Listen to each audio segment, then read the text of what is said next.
The other thing I wanted to say, just in passing about that interview, right? We were talking yesterday about how Luxon's too scared to go on Q&A. Yeah. And I think in that breakfast interview, we can see why. Like, Yeah, there's breakfast more is to come. generally considered pretty Fluffy. softball, right? Yeah. But they were some great questions. Yeah. They didn't put the screws to him, but they were good questions. And he was terrible at answering them. Yeah. I especially like that part where he just jumped in and goes, yeah, Labour were terrible. I did say that. Yeah. Let's continue it, shall we? Christopher Luxon was on breakfast this morning, and I want to play you a bit, because, last night, Chewy, I said one of the biggest news stories in the country that they should be talking about, which no one is this thing that Paul Goldsmith said about, I'm obviously paraphrasing for comedic effect. Nazis are fine, terrorists are fine, we don't need to go into their houses. Gangs? Absolutely. And he was asked about it on breakfast this morning. So people were watching last night, Chewy. And when I say that, you think I'm joking? No. We've been told by others in the industry that people pay attention to sometimes what we're saying, and it does filter through. I wouldn't be surprised if some producer from breakfast was watching the night before and went, oh, hadn't noticed that, because they were talking about it this morning. Let's have a look to the conversation on breakfast this morning, talking about banning gang patches, but not Nazi emblems. You just touched on gangs. We've heard you and the coalition government talk about getting tough on law and order. You're going to ban gang patches, Prime Minister, but at the same time, you won't ban Nazi symbols. No, I've heard that somewhere before, Chewy. Why not? Well, I think you're conflating two issues here. We've got gang legislation going through the House. Well, no, even if yes, so what? Can we not walk and chew gum? We can have two different topics going on at the same time. So even if it is conflating, whether it is or isn't, doesn't matter. Which we are definitely going to go after gangs. We're going to make their life a misery. We are going to harass the gangs. Life is going to be very, very difficult for gang members. No apologies about that. With respect to offensive symbols, we can have that broader conversation. But what we're talking about here is going after criminal, organised crime about that broader gangs. Conversation. So will you ban Nazi symbols? No, that's not what we're talking about here. That hasn't been a conversation. Of course, Nazi symbols would get banned if you have a white supremacist group that's acting as an organised crime and it's in their insignia, obviously. But what we're doing here is we're going after gangs, and it's part of our full court press to make sure that we restore law and order. And so, yes, it means sentencing laws. Yes, it means more money for corrections. Yes, it means certainly serious young offender legislation coming through, and certainly very, very tough gang laws. Because many opposition parties will say that it is one rule for gangs and another rule for terrorists. Well, let's be really clear about this, Daniel. 1/4% of New Zealanders are gang members, and yet they generate almost 1/5 of all the serious crime in this. Notice the talking points about gangs, still not much interaction about white supremacists, terrorists, or Nazis. He gets asked a question, and the answer is gangs, gangs, gangs, gangs, gangs, gangs, gang, gang, gang, gangs, gangs, gangs. Country, whether it be kidnapping and abductions, whether it be serious violent crime, you've got 1/4% generating almost 1/5 of the violent crime outcomes in New Zealand. And so if we're going to be serious about having 20,000 less people impacted by violent crime. Sorry, I know I'm a snob when I do this. You're the Prime Minister. Fewer, not less, fewer. If you can count them, it's fewer. Now, I don't say this to anyone ever, but you're the Prime Minister of this country, and you're a CEO who's obviously written and spoken a lot. 20,000 fewer, not 20,000 less. You can count them. They're people. You can literally count them individually. If you can count them, it's fewer. Sorry. And so if we're going to be serious about having 20,000 less people impacted by violent crime, we know one of the major things we have to do is get really tough and clear with gang members. That is not a life for a young person going forward in New Zealand. They want the rights of being a Kiwi, but they're not prepared to take the responsibilities and the duties that come with being a New Zealander. And sorry, but we're going after them really hard. Do you know the thing that he misses? This is actually really important. This is not the life for a young New Zealander. Some of the policies and some of the ideas they're bringing into society is making that a viable life for a young New Zealander. What they're talking about doing to beneficiaries, what they're talking about doing, forget the actual beneficiaries, but the kids of beneficiaries, what they're actively doing with some of that stuff is going to be driving young people into the open arms of gangs, because they don't want to live off one chicken bone in the stew anymore. They want to have more to life. But they they actually need it from somewhere, and it's going to work. So on one hand, they're saying we're going to be really tough on these gangs, and then what they're not also saying is, and our policies are going to drive more people into them. I fully believe that, Chewy. I think it's just utter cluelessness. Yeah. This man, who he's not spent much time in New Zealand, he spent decades away from New Zealand, let's be honest, has never had any interaction with anybody in a gang, has refused to talk to anybody in a gang, does not understand how they work. He does not understand their lifestyle. He does not understand their life cycle. He doesn't understand how they recruit. If he did, and it comes back to just an adage that can be written in stone. It is always true. Know your enemy. If you want to defeat your enemy, you have to understand them. He does not understand New Zealand gangs. He hasn't put the time in it. He doesn't want to listen to the people that do know the gangs. He won't hit them in a place where it will work. He is going for the surface. He is going for the image. Yeah. And that is just one tiny part, and one that puts him very close to breaching people's human rights in doing so. Yeah. He does not understand this.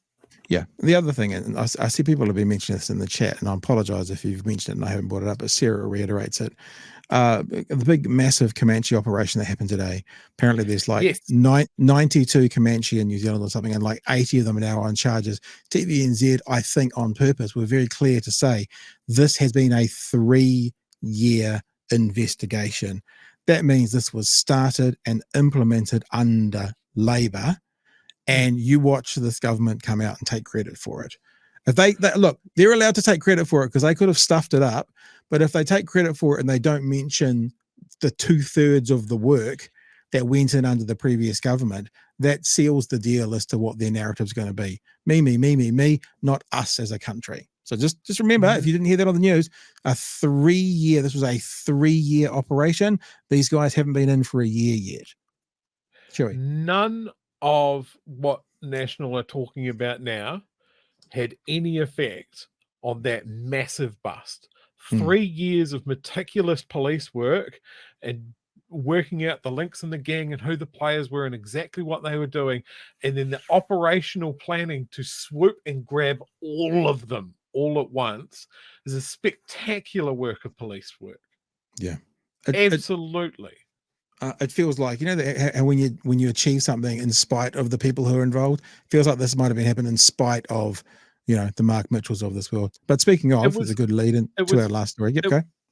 Sorry, it was also not a gang that Luxon has been talking about. No, true. In almost every case, it is very obvious who Luxon is talking about. It's the mongrel mob, the brown maybe ones. Black Power. Yeah. He does not identify the gangs that they're going on. He doesn't identify how much of an effect that Australia doing 501 deportations has turbocharged the gang scene here in New Zealand by injecting players of Australian gangs into the New Zealand sphere. You know, he's done nothing. Has he stood up to Australia like Jacinda did and said, "Come on, guys, fucking pack it in. You are deporting people that have lived in New Zealand since they were 4. This is your problem. You've made it." He hasn't said a goddamn thing about that. Yeah. I'm sorry, but if a 25-year-old has lived in a country since they were 2, 3, or 4, then they are a product of that country. You own the behaviors for that person, not the place they happened to be born in or their mother happened to be when they were born. And let's look at this last clip. This last clip is all about Mark Mitchell.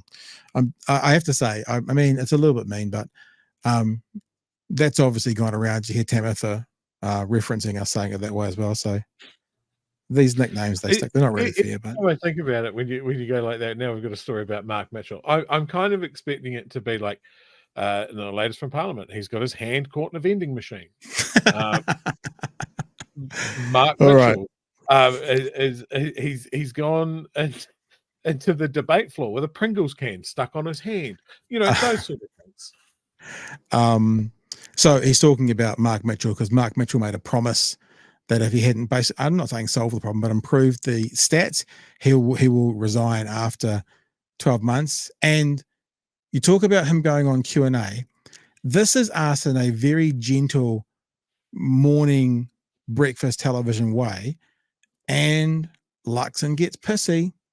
Luxon gets pissy about the question. Prime Minister, can I ask you, do you have confidence in Mark Mitchell as your police minister? Oh, absolutely. He's doing a fantastic job. He understands the front line incredibly well. I went out, actually did a ride along with police from 6 o'clock to 1 a.m. on Saturday evening and Sunday morning. And I can tell you he's held in huge regard by frontline police officers because he's come from that position. He understands what's needed there, and he's done an exceptionally good job. If you just look at the Auckland CBD, as I said, we've got some really encouraging signs there with retail crime, serious assaults and total crime being down. You know what Luxon does? When he gets asked a specific question that he doesn't want to answer, he rambles. He just gives the talking points he wants. When he gets asked other questions that he doesn't have an answer for, he rambles.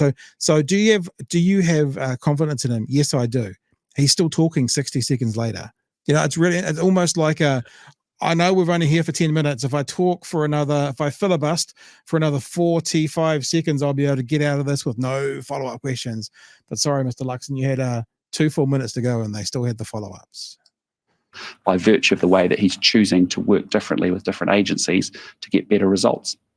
I only ask that because it appears he shouldn't have confidence in himself. Here's what he told News Hub a year ago. Take a listen to this. You're going to have to start to see changes in 12 months. If you don't see change in that first 12 months, will you stand down? I will resign. I'm not the right guy for the job. If I cannot do that and I cannot deliver that, then I will resign. Oh, that's pretty clear. So has he handed in his resignation? Say that again, Drew. That's pretty clear. There's not a lot of wiggle room in that statement. No. And when did they form a government? Was it November, December? So at the moment, we're seeing crime stats go up. This is also either the arrogance of the man to think it's a piece of cake or the stupidity of the man to offer this when he didn't realize how serious it was. Either way, not a good look. And surely, as soon as this is coming as the Prime Minister, things happen. Like when Goldsmith said that thing about Nazi emblems, I'm imagining all the kind of advisors and stuff did that face slap thing. Oh, and when he said this and the Prime Minister realized it's coming up, he must have done an internal face slap because, yeah, really not helpful. It doesn't really make you look like you're achieving anything either. Deliver that, then I will resign. So has he handed in his resignation notice, Prime Minister? No, what a load of rubbish, Daniel. I mean, that's absolutely rubbish, and that's a really poor question. He's doing an exceptionally good job. He's doing a fantastic job. Yeah, but hang on. Mr. Luxon, you're into KPIs. You're into outcomes. We heard this for a year before the election. Outcomes. He's doing a really spectacular job, you're saying. It's not what the outcomes would say.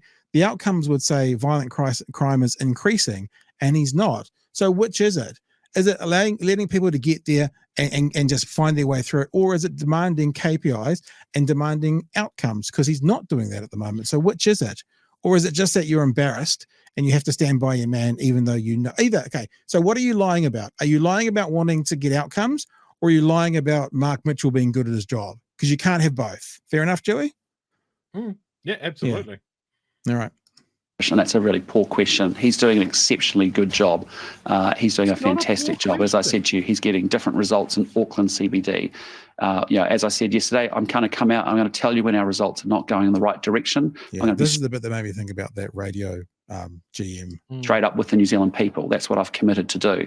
I've set targets. I have quarterly action plans. And by virtue of this target, we're saying there's a lot more for us to do around violent crime. And that's why we're accelerating our sentencing laws.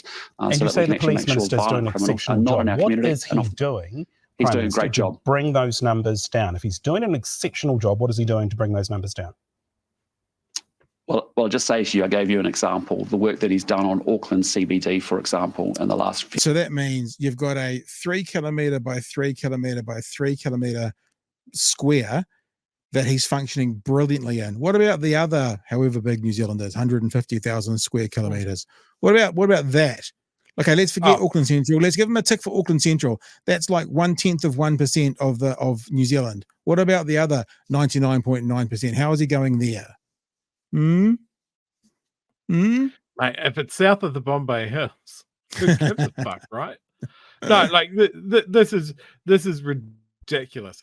Like both Mark Mitchell and Luxon have painted themselves into a corner here and just to fire back, to go on the offensive because you've been asked this. Oh, that's a pretty shitty question there, Daniel. No, it's not. No, it's a really clear question.